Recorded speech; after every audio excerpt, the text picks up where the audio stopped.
Queria antes de mais agradecer o convite e, obviamente, felicitar esta iniciativa e estes painéis tão interessantes. Eu vou tentar ser tão breve quanto possível. 4 pontos que eu acho que são importantes sobre o caso do Novo Banco e sobre o caso do BES e não necessariamente sobre a solução que foi encontrada para eles.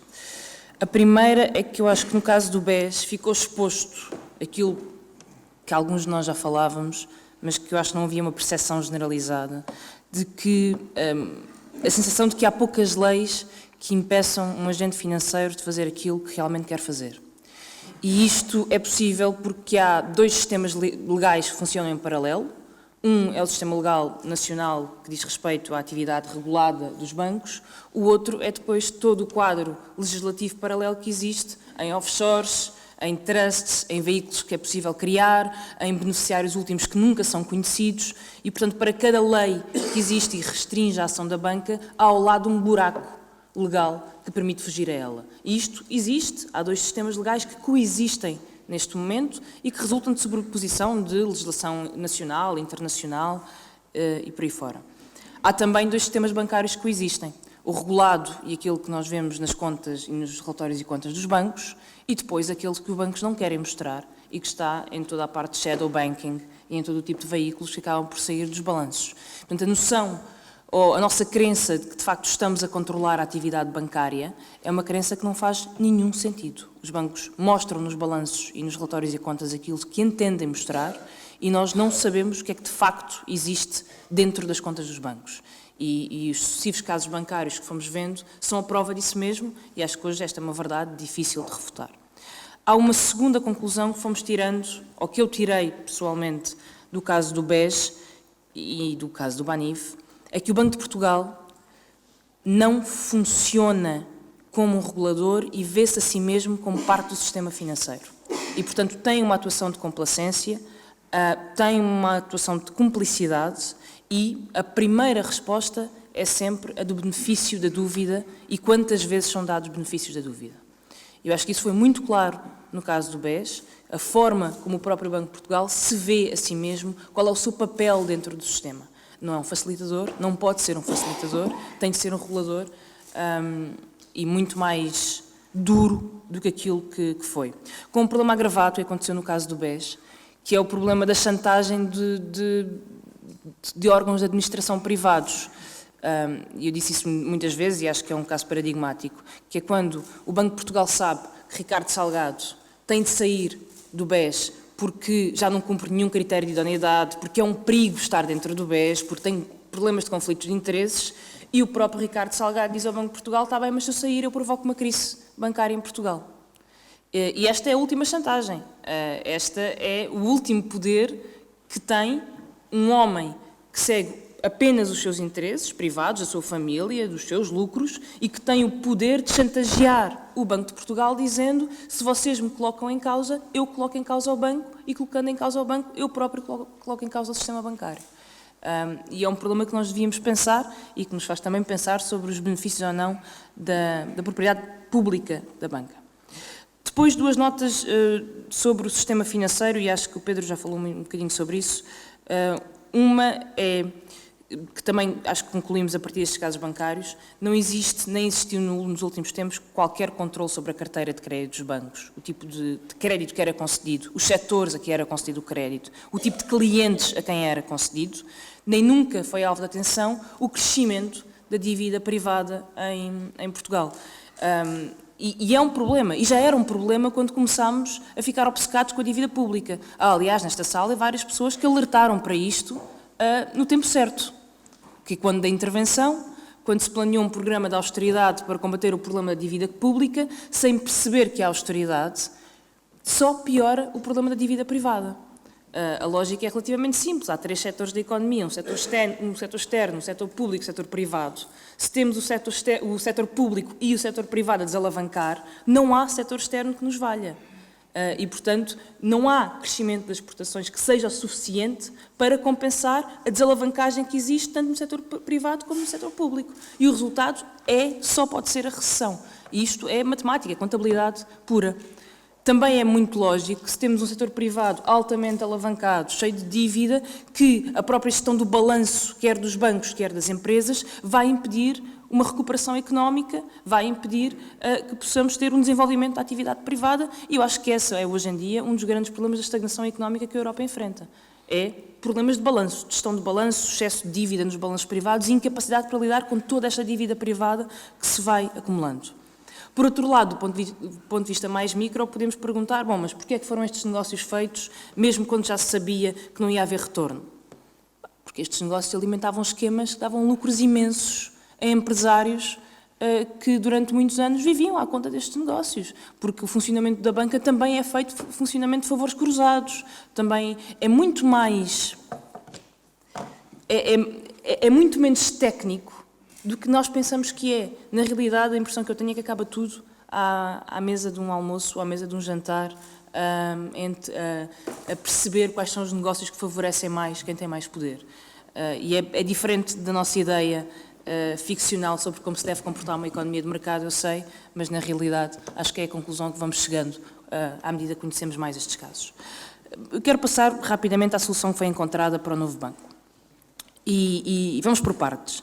Eu penso que o princípio da resolução é um bom princípio, porque implica, ou pelo menos deveria implicar, uma auditoria prévia para determinar concretamente a situação do balanço dos bancos. E digo mais, acho que esta auditoria para determinar a situação do balanço dos bancos não devia ser feita só aos bancos que estão em pré-situação de resolução, devia ser feita a todo o sistema bancário. E chegaríamos à triste conclusão que todo o sistema bancário precisaria de uma resolução.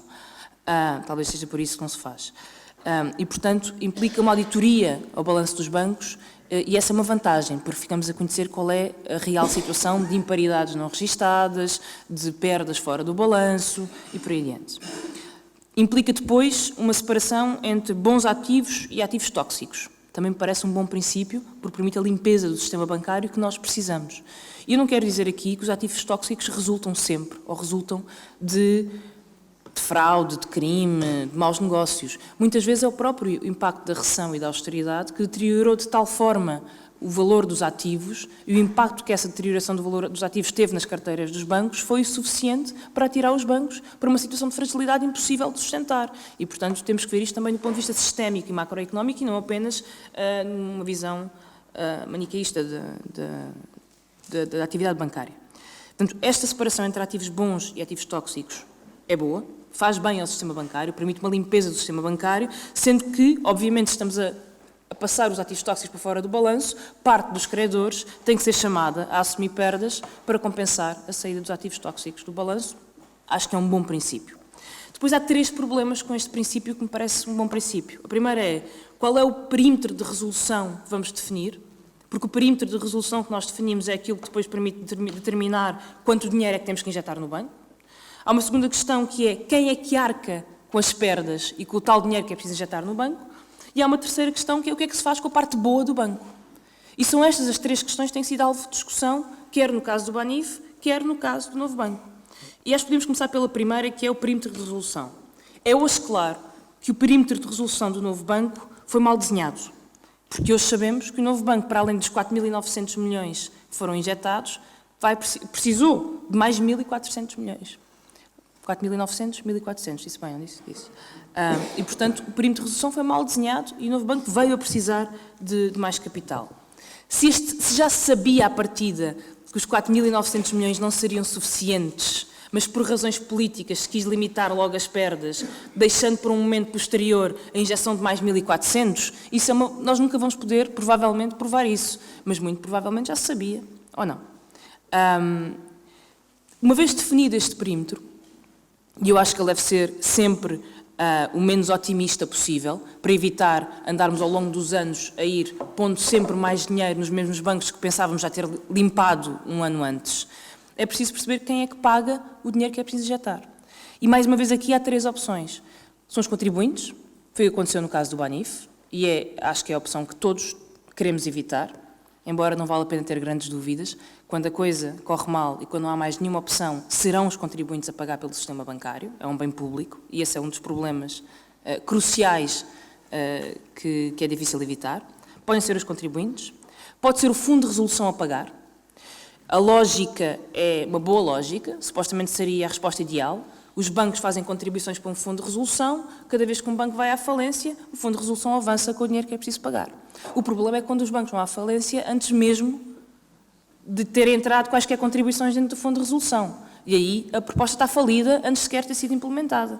Não tem qualquer sentido. Podem dizer, bom, mas se nós entrarmos na União Bancária vai haver um fundo de resolução patrocinado por todos os bancos da Europa e vai ter muito mais firepower.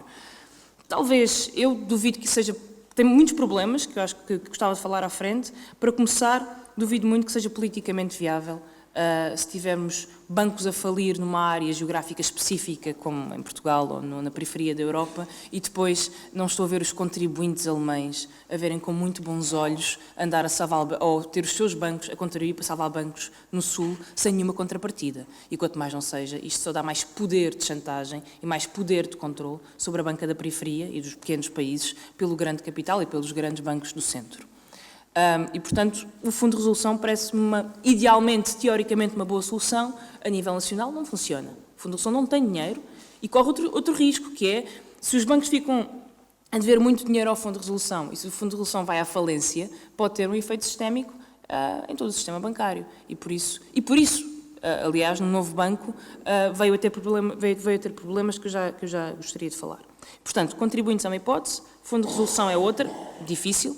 A terceira parece-me que é mais correta, que é aquela em que, respeitando uma hierarquia de credores, respeitando a legislação para evitar litigância contra o Estado, o processo de resolução chama os credores a arcar com as perdas. Primeiro acionistas, depois subordinada, depois sénior, preferencialmente sem nunca chegar a depósitos. Acho que esse é o limite. Mas parece-me que esta é sempre a melhor opção, porque quem compra dívida sabe que a dívida não é garantida, arriscou no negócio tal como arriscaria numa empresa privada. A ideia de que podemos sempre investir em bancos, que mesmo que os bancos vão à falência, nós nunca vamos sofrer qualquer tipo de perdas, cria até uma distorção moral de evitar no sistema financeiro. Depois, se essa dívida privada é convertida em capital ou é simplesmente dada a fundo perdido, é uma discussão que podemos ter, mas parece-me que os credores têm que ser chamados a arcar com as perdas destes processos. No caso do novo banco, numa primeira fase, foi inventada uma quarta opção, que é a opção de põe-se os contribuintes a pagar, mas finge que é o sistema financeiro, que foi a opção em que o Fundo de Resolução veio injetar 3.900 milhões no banco.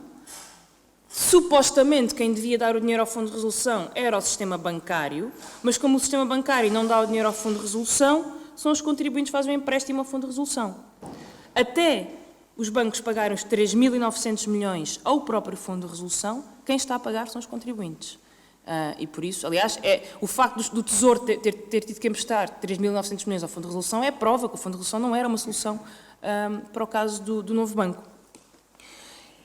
Esta é, e o Pedro falava sobre a hipótese de as obrigações serem convertidas em capital e os bancos portugueses, por exemplo, ficarem acionistas do novo banco. Eu acho que os bancos portugueses não querem ficar acionistas do novo banco. A opção do Fundo de Resolução é aquela que melhor protege o resto do sistema bancário, porque o Fundo de Resolução não tem impacto contabilístico, ou melhor, o impacto contabilístico do Fundo de Resolução no balanço dos próprios bancos é feito diluído por muitos anos. Os próprios pagamentos dos bancos ao Fundo de Resolução vão ser diluídos por tantos anos quanto aqueles que sejam necessários para não pôr em causa o próprio balanço dos bancos. E eu acho que o interesse do sistema bancário em Portugal não é que o novo banco seja vendido ou ficarem com o novo banco, é que o novo banco desapareça, para que a cota de mercado do novo banco possa ser distribuída pelo resto do sistema bancário. Mas isto é só uma impressão. E, portanto, esta foi a primeira opção para o novo banco. Houve uma segunda opção, que foi um bail-in. Foi o Banco de Portugal dizer há obrigações que vão ser chamadas a pagar os custos. Eu tenho a dizer que acho que é uma boa opção. O Banco de Portugal escolheu supostamente institucionais e, portanto, não quis ir a dívida que tinha sido vendida a retalho. Se alguma dessa dívida foi vendida a retalho, então os bancos têm que ser chamados à razão por isso, porque não podia ser, legalmente não deveria ser. Escolheu séries que estavam sob lei portuguesa, minimizando riscos de litigância contra o Estado, e chamou credores a capitalizar o novo banco, porque se não fosse assim, seriam os contribuintes a fazê-lo. E por isso, eu acho que isto devia ter sido feito mais cedo e provavelmente ser mais abrangente para minimizar a injeção de fundos. Há uma outra questão que está a ser utilizada para financiar bancos, que são os ativos por imposto diferido, que são ativos criados pela acumulação de prejuízos, que podem depois contar como ativos no balanço, ajudando, obviamente, a melhorar a situação patrimonial, ou podem converter-se em créditos em relação ao Estado, mediante certas circunstâncias. O assunto é complexo, eu próprio acho que não o percebi todo na sua totalidade, mas acho que deve ser discutido, até porque quando o banco é intervencionado, os próprios prejuízos que são criados pela intervenção acabam por passar como ativos do novo banco. E isto também é uma ajuda de Estado, e não é uma ajuda pequenina, é uma grande ajuda de Estado aos novos bancos. E, portanto, para terminar, o que é que se faz depois com o banco bom, que é a parte que nós não discutimos? Podemos vendê-lo? Eu acho uma péssima opção. Aliás, pior que vender é dizer que se tem que vender num ano. Porque só há uma coisa pior que vender, é vender à pressa e os compradores saberem que se está a vender à pressa. Isso faz com que o banco perca valor, diminui o preço de venda, a própria venda apressada, mesmo a própria venda ponto final, vai levar a um processo de concentração bancário, vai pôr o controle estratégico da banca em mãos estrangeiras. Nós não temos nada a ganhar nisso, nem na venda, muito menos na venda apressada. Ou podemos escolher manter os bancos na esfera pública e repensar o nosso sistema bancário do ponto de vista estratégico, um controle público, um controle político. É uma decisão política, obviamente, eu acho que é melhor. Deixem-me tentar terminar. Combinação certa, o que é que eu acho que é a combinação certa? Auditoria, resolução, bail-in de credores e banco bom no sistema público. Esta, para mim, seria a melhor combinação para intervencionar o sistema bancário. O problema começa quando nós deixamos de poder estar aqui a discutir o que é que para mim é a combinação certa, ou para o Pedro é a combinação certa, e começamos a ter que discutir a ordem que recebemos de Bruxelas sobre o que Bruxelas pensa ser a combinação certa. E o que Bruxelas pensa ser a combinação certa não é o melhor para o sistema financeiro, nem para a economia portuguesa.